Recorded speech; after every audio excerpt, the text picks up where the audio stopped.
For example, by 1780, many African monarchies looked at muskets as necessary for self-defense, knowing that they could only be obtained by trading slaves.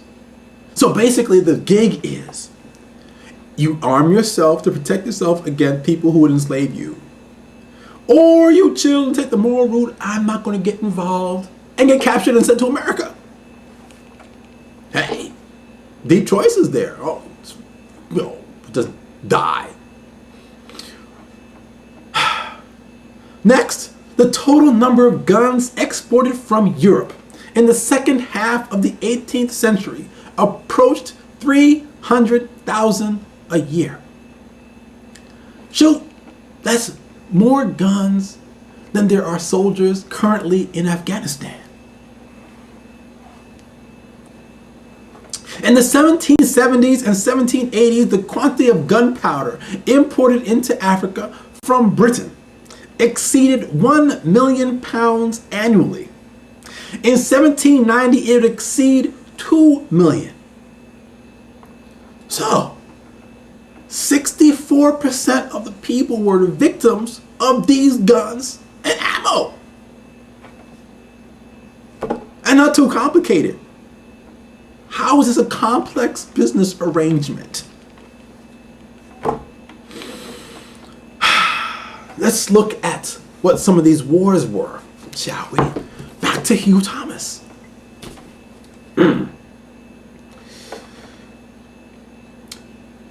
John Matthews, a lieutenant in the Royal Navy, who knew the west coast of Africa, states that slaves are often captives taken in war is a position I readily accede to, but that those wars are undertaken merely for the purpose of procuring slaves is by no means the case. And we're just talking about West Africa. For the king or chief of a tribe does not have the power to make war upon any other tribe without the consent or approbation of the principal people of the nation. And it can scarcely be conceived that such consent would be obtained to a measure that would draw down upon them the resentment of the neighboring states. The fact was, the nations which inhabit the nations which inhabit the interior parts of Africa profess the Mahometan, that's Muslim, religion, and following the means prescribed by their prophet, are perpetually at war with the surrounding nations who refuse to embrace their religious doctrine.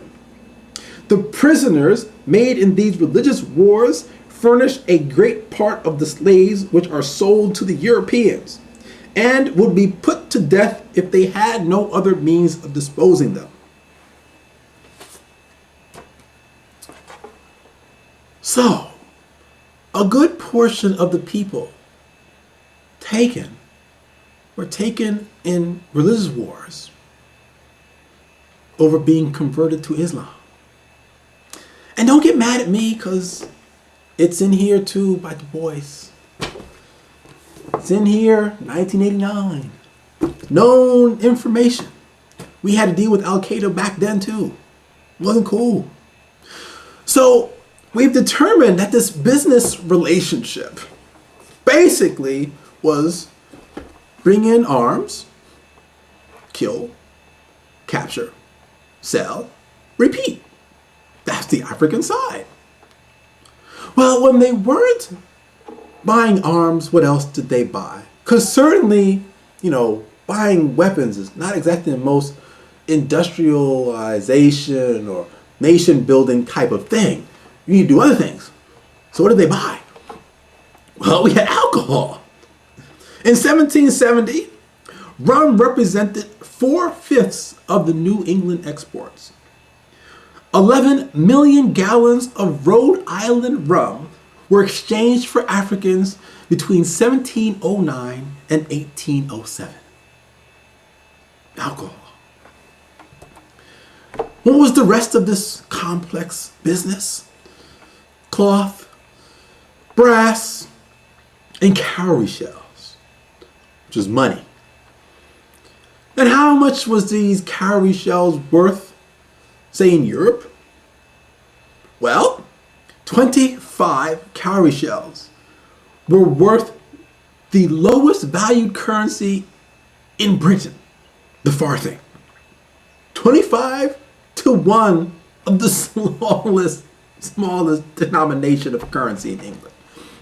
So these rich elites in Africa weren't all that rich, weren't building anything besides little places to hold slaves. And you know, the Europeans took care of that part too, because they would be on the side and they would build their stuff outside, breed with some of the locals, and their offspring, the half-breeds, would be the go-betweens. But anyway, that's the business. Warfare, alcohol, cloth, brass, and cowrie shells. Complex business arrangements with equal outcomes for everybody. Yes, thank you. On the European side, of course, we could look at, they had financed the trips. So that's banking. You had to insure the trips. So that's insurance. You had to secure a ship.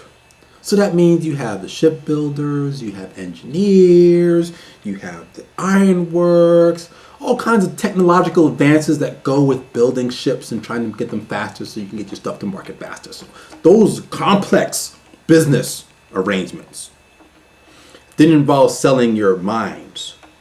You secure a crew, so you have employment and agencies and people training how to do. You got the robes, you got woodwork. People got to, but that's more business. Then you have to secure trading goods. So that's the alcohol business, the gun business, the bullet business. Look, if you check up our Eric Williams, Capitalism and Slavery, I mean, the whole book explains the economic side on Europe's side, how they built up money. Trust me. This was no complex business relationship. The Africans involved in the slave trade were getting screwed economically. Screwed. That's just the real deal. So it's laughable to say there was some kind of complex equal business relationship for these elites.